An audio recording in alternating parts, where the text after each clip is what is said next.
बिहार में विकास की धारा प्रवाह करने की बात करने वाले बिहार के विकास पुरुष नीतीश कुमार जी बातें करते हैं कि गांव-गांव तक उन्होंने विकास की एक धारा प्रवाह कर दी है। ऐसे में हमारे संवाददाता ने चेनारी प्रखंड के डेहरिया पंचायत के बेंसिल गांव के लोगों से उनके गांव में विकास पर चर्चा की तो उन्होंने बताया कि आज़ादी के बाद से आज तक उनके गांव में एक सरकारी विद्यालय तक नहीं है जिसमें वो अपने बच्चों को पढ़ा सकें। मजबूरन उस गांव के बच्चे दूसरे गांव में पढ़ने के लिए जाते हैं। ऐसे में वो छोटे छोटे नौनिहाल जो कि दूसरे गांव में 3 किलोमीटर पैदल जाकर और पढ़ने के लिए मजबूर है। ऐसे में फिर कहां पर विकास की धारा प्रवाह हो रही है, आइए हम आपको सुनवाते हैं क्या कुछ कहा इस गांव के निवासी ने। आपका क्या नाम है? जमुना सिंह।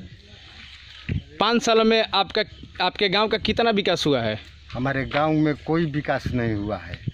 एक आंगनबाड़ी भी बना हुआ है तो वहाँ जाने के लिए रास्ता है और न उसमें कोई व्यवस्था है, न चांपाकल है, न लड़कों को जाने के लिए कोई रास्ता बनाया गया है। आपका क्या नाम है?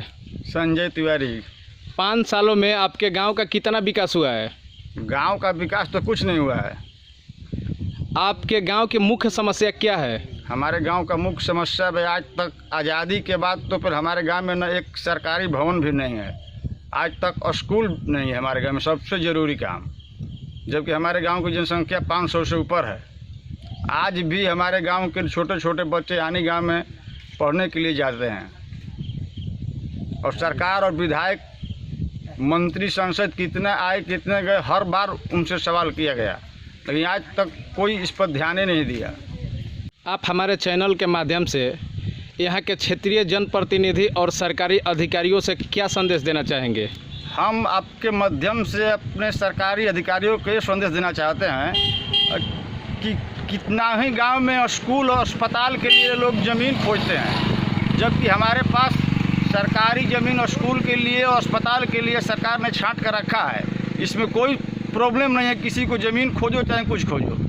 आज भी हमारे गाँव ज़मीन और स्कूल के लिए पर्याप्त हैं, तब पर भी कोई सुनवाई इस पर सरकार ध्यान दे रही है, न विधायक ध्यान दे रहे हैं, न पंचायत का प्रतिनिधि, बीडीसी, मुखिया, कोई भी इस पर किस स्वार्थ के लिए हमारे गांव में आज तक स्कूल पासे नहीं कर रहे हैं। इस बार के चुनाव में आपके गांव का मुख्य मुद्दा क्या रहेगा? इस बार का चुनाव में जो प्रतिनिधि है, हम लोग का सबसे मुख्य मुद्दा है कि हमारे गाँव में स्कूल आना चाहिए किसी तरह।